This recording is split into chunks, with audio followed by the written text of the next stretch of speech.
For the first time since 1968, race issues ranked as the most important problem facing the country in a June Gallup poll. And as the national conversation continues about race in America, one author is taking a step back to the civil rights era. Author Eddie Glaude uses the words of writer James Baldwin to help make sense of our current climate and how to avoid plateauing on progress in his new book, Begin Again, James Baldwin's America and Its Urgent Lessons for Our Own. Eddie Glaude is a James S. McDonnell Distinguished University Professor at Princeton, and he joins us now via Skype. Great to have you, sir. Good to see you, Eddie. Great to be here. Great to be here. Talk to us a little bit about when you started writing the book, what you wanted to accomplish, and then the moment that it has come out into. Well, I've been reading and walking with Jimmy Baldwin for about 30 years, and I thought it was time to in some ways bring him to the fore, bring him out of the background in my thinking. And what I was really interested in is trying to figure out how he managed with betrayal. That is focusing on the late Baldwin, right? How did he deal with the assassination of Dr. Martin Luther King Jr.? How did he deal with the election of Richard Nixon? How did he deal with the country literally turning its back on the Black freedom struggle of the mid-20th century, all the way up to the election of Reagan in 1980? Because I thought that perhaps the way in which he dealt with that betrayal would offer us resources in our own moment. How did he deal with his despair and disillusionment? And so I wrote the book trying in some ways to deal with my own despair, my own disillusionment with the election of Donald Trump in 2016. And it turned out that what I found in what Jimmy would call the ruins, the rubble of his work, were more than resources. I found my own voice in some ways to say something directly to our current moment. And then, of course, we're here, So, Professor, what Jimmy Baldwin or James Baldwin is kind of a forgotten figure for some younger Americans. Could you just characterize some of his work and why he was an icon at his time? Well, it's interesting that in the context of Black Lives Matter in 2014, we saw Baldwin quotes everywhere. Ignorance allied with power is the most ferocious enemy of justice. We saw that in Baltimore during the urban uprising there. And it had a lot, I think, Jim Baldwin's resurgence had a lot to do with the fact that, he queered Black politics. Here you had this queer Black man who was courageous, who expressed his anger, who expressed love, who offered in some ways the most insightful critique of American democracy that we have on paper. So, here's a man born in poverty in Harlem in August 2nd of 1924, who willed himself to become a writer, wrote Go Tell It on the Mountain, Notes of a Native Son, produced Giovanni's Room, one of the most courageous novels we've ever seen during that period of time as he dealt with same-sex love. And of course, wrote the extraordinary, searing prophetic book in 1963, The Fire Next Time. But I tend to focus on his later work. I think his most important nonfiction is his book, No Name in the Street, written in 1972, which is the first book written after the assassination of Dr. Martin Luther King. But I think Baldwin, there's been a renaissance of Baldwin work, a renaissance of interest in Baldwin. Raoul Peck's amazing documentary, I'm Not Your Negro, helped make that happen.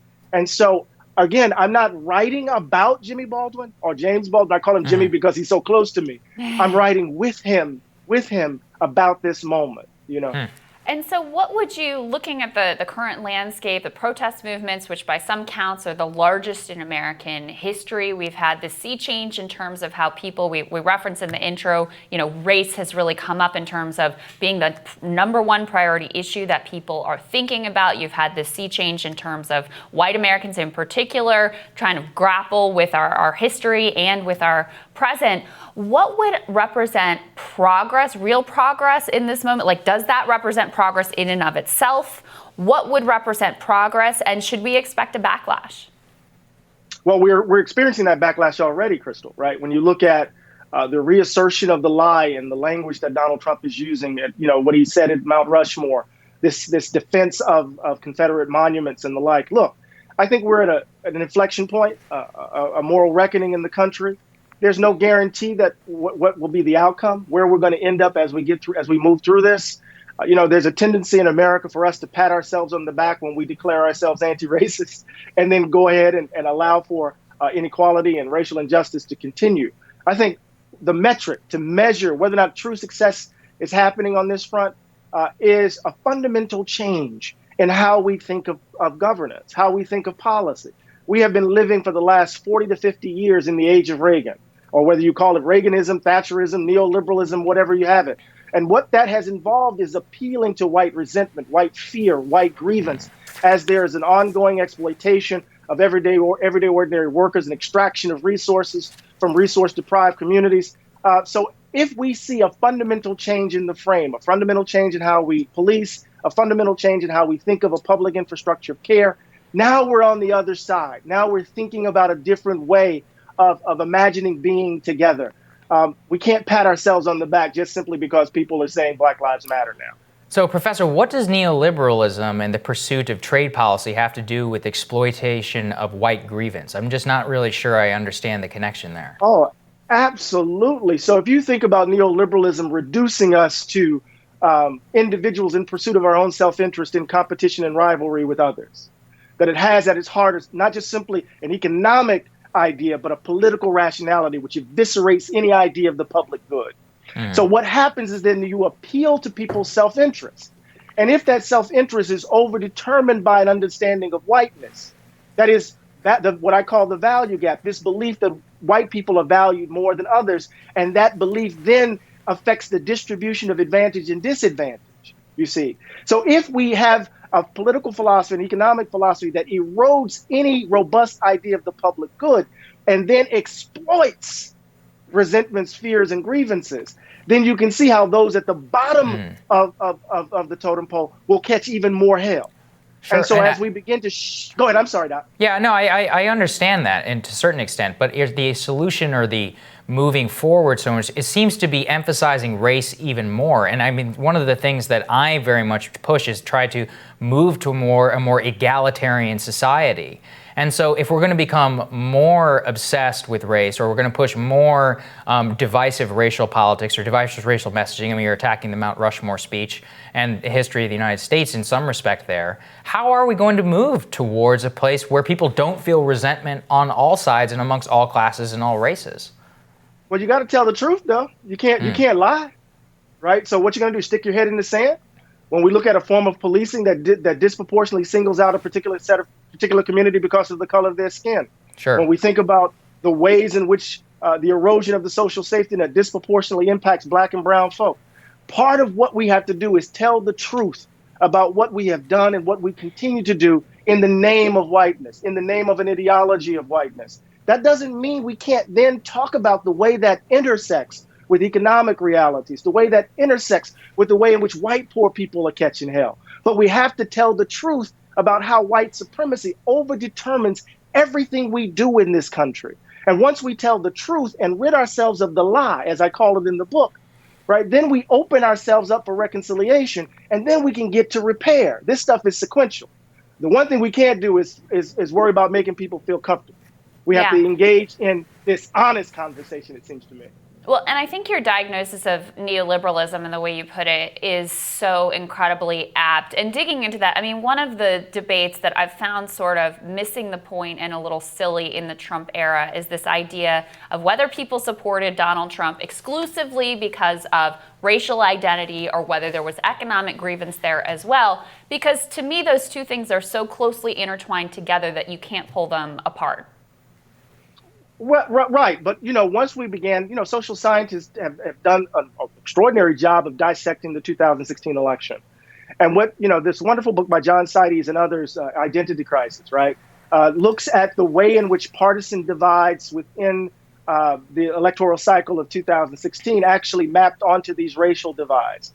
That it wasn't really economic anxiety driving political decision making, but this complex intersection of racial anxiety and economic anxiety, that economic anxiety was actually being driven by racial anxiety. And what I mean by that, Crystal, is this.